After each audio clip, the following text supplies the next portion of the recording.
Herkese merhaba, kanalıma hoş geldiniz. Bugün sizler için cevizli güllaç tarifi hazırladım. Keyifle hazırladığım tarifimi umarım beğenirsiniz.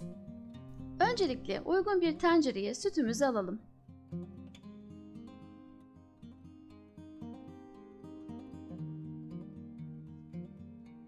Şekerimizi ilave edip karıştıralım. Burada kullanacağımız güllaç adedine göre süt ve şeker oranını ayarlamamız gerekiyor. Bir büyük güllaca 1 su bardağı süt şeklinde ayarlayabilirsiniz. Ben burada 300 gramlık bir paket kullandım. İçerisinden 10 adet büyük güllaç çıktı. Bunun için 2 litre süt, 2 su bardağı toz şeker kullandım ve 200 ml de krema ilave ettim sonradan içerisine. Güllaçları ıslatmak için çok kaynar olmayan sütümüzü tepsiye alıyoruz. Güllaçları dizeceğimiz tepsinin tabanına da birkaç kepçe süt ilave ediyoruz.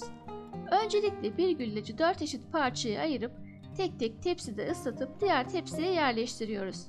Bir paket güllacın yarısını bu şekilde yerleştirerek devam ediyoruz.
Bir paket güllacın yarısını bu şekilde sütle ıslatıp dizdikten sonra arasına bolca ceviz serpiyoruz. Siz de istediğiniz herhangi bir kuru yemişi bu şekilde kullanabilirsiniz.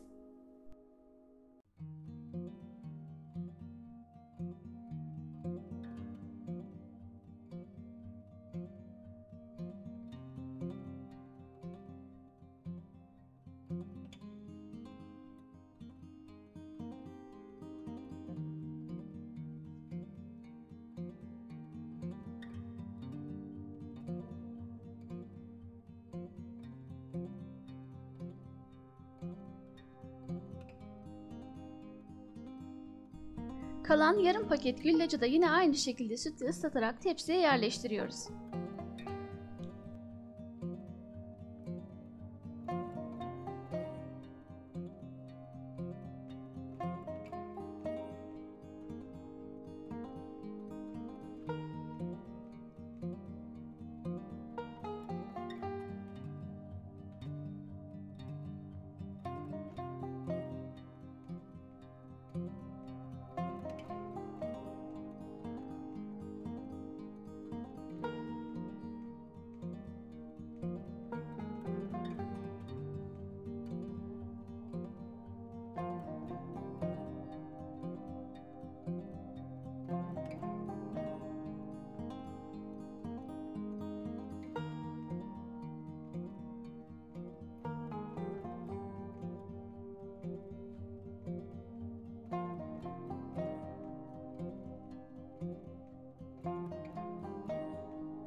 Tüm güllaçlarımızı yerleştirdikten sonra kalan sütten 1 su bardağı ayırıp geri kalanını güllaçlarımızın üzerine döküyoruz.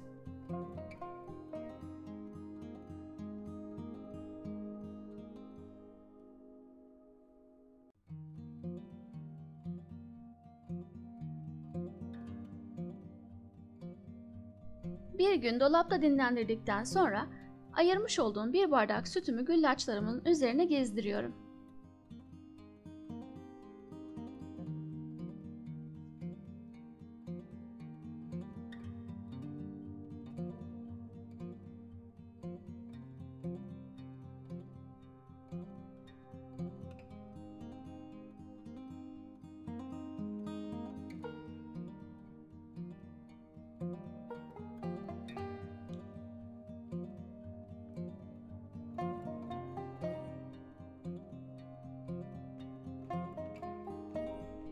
Evet, güllacımız hazır.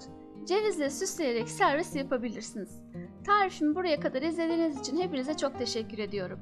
Kanalıma hala abone değilseniz lütfen abone olmayı, yeni tariflerden haberdar olmak için bildirim zilinizi açmayı unutmayın. Bir dahaki tarifte görüşmek üzere, hoşça kalın. Hepinize sevgiler.